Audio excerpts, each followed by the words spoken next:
Assalamualaikum warahmatullahi wabarakatuh.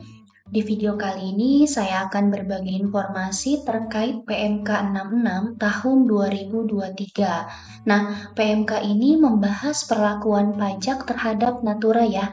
Di sini akan kita bahas dari jenis, batasan, serta penjelasannya. Nah, pokok aturan PMK 66 tahun 2023. Nah, Natura ini bisa dibiayakan sepanjang merupakan biaya 3M, mendapatkan, menagih, dan memelihara penghasilan. Boleh dibiayakan tapi menjadi objek PPh bagi penerima dengan pengecualian. Di antaranya yang dikecualikan yaitu makanan, minuman, bahan makanan atau minuman bagi seluruh pegawai, disediakan di daerah tertentu, harus disediakan pemberi kerja dalam pelaksanaan pekerjaan, bersumber dari APBN, APBD, atau APBDes. Nah, jenis dan atau batasan tertentu. Nah, ini nanti akan kita bahas detail ya. Dan pemotongan PPh ini oleh pemberi kerja mulai 1 Juli 2023. Natura Januari sampai dengan Juni 2023 yang belum dipotong PPh-nya wajib dihitung dan dibayarkan PPh terutangnya serta dilaporkan dalam SPT PPh penerima. Nah, itu pokok aturannya ya. Kemudian jenis Natura dan batasannya. Ini ada beberapa ya, ini akan dijelaskan satu-satu. Yang pertama yaitu makanan atau minuman disediakan di tempat kerja bagi seluruh pegawai. Dan ini batasannya tanpa batasan nilai, artinya boleh dibiayakan perusahaan dan bukan objek PPh bagi penerima. Nah, kemudian yang kedua itu kupon makanan atau minuman bagi pegawai dinas, termasuk reimbursement ya. Nah, ini dikecualikan dari objek PPh maksimal 2 juta per bulan per pegawai. Maka nilai ini boleh dibiayakan perusahaan dan akan menjadi objek PPh jika di atas 2 juta per bulan per pegawai. Jadi kalau masih di bawah 2 juta itu tidak dikenakan PPh ya, atau tidak menjadi objek PPh ya.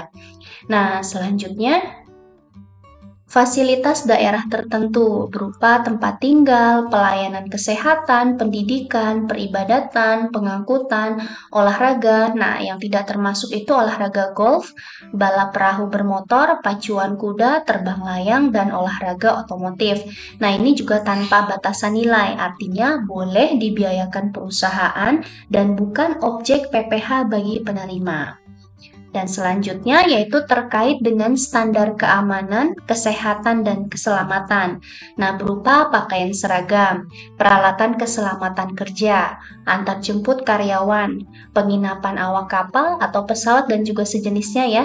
Dan juga terkait dengan penanganan pandemi, baik vaksin misalnya, kemudian ada tes COVID juga ya.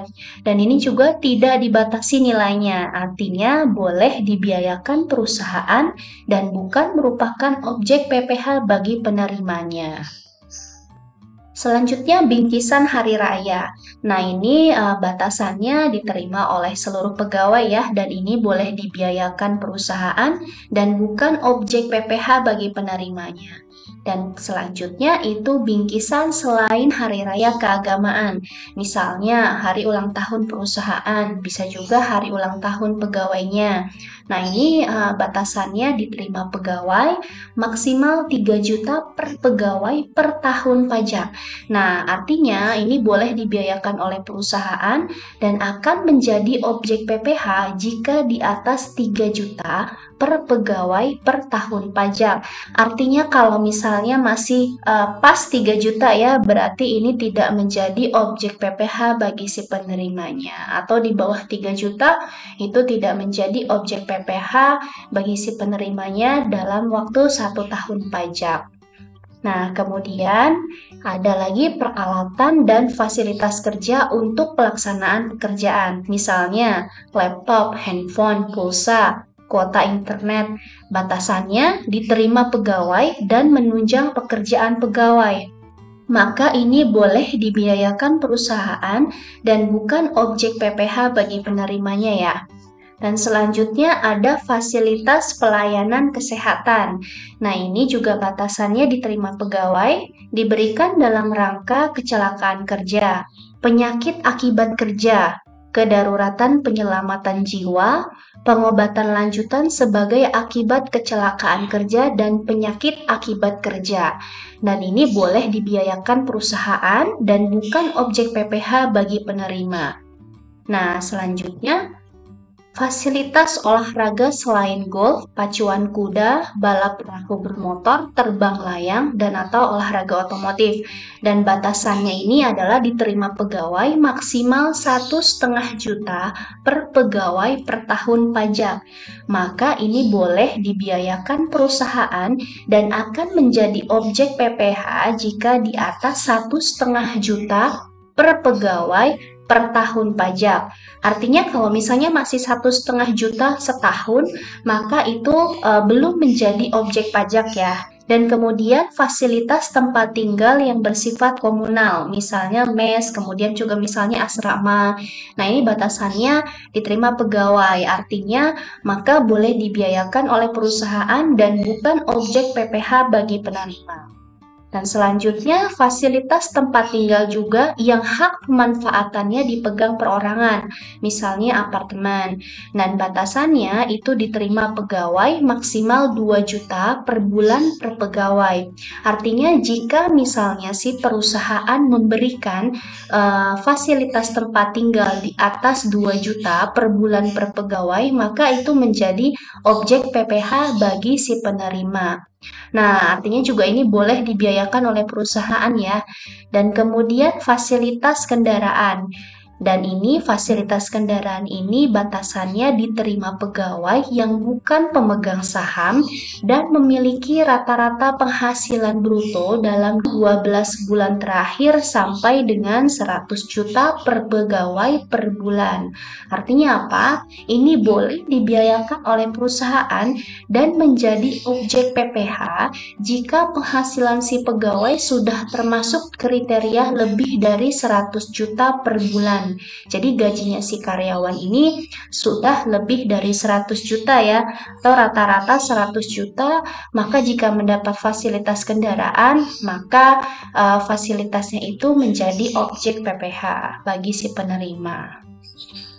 Dan selanjutnya, fasilitas iuran kepada dana pensiun yang pendiriannya disahkan oleh OJK. Batasannya diterima pegawai, maka ini boleh dibiayakan perusahaan dan bukan objek PPh bagi si penerima. Dan terakhir ini ada fasilitas peribadatan, misalnya masjid, dan ini batasannya diperuntukkan semata-mata untuk kegiatan ibadah. Nah, itu saja untuk jenis natura dan batasannya berdasarkan PMK 66 tahun 2023. Dan berlaku efektif 1 Juli 2023 ya. Jadi mulai Juli ini 2023 sudah bisa berlaku PMK ini dan juga bisa diterapkan di perusahaan tempat kalian bekerja masing-masing. Nah, itu saja yang bisa disampaikan. Jika ada pertanyaan boleh komentar. Terima kasih banyak. Wassalamualaikum warahmatullahi wabarakatuh.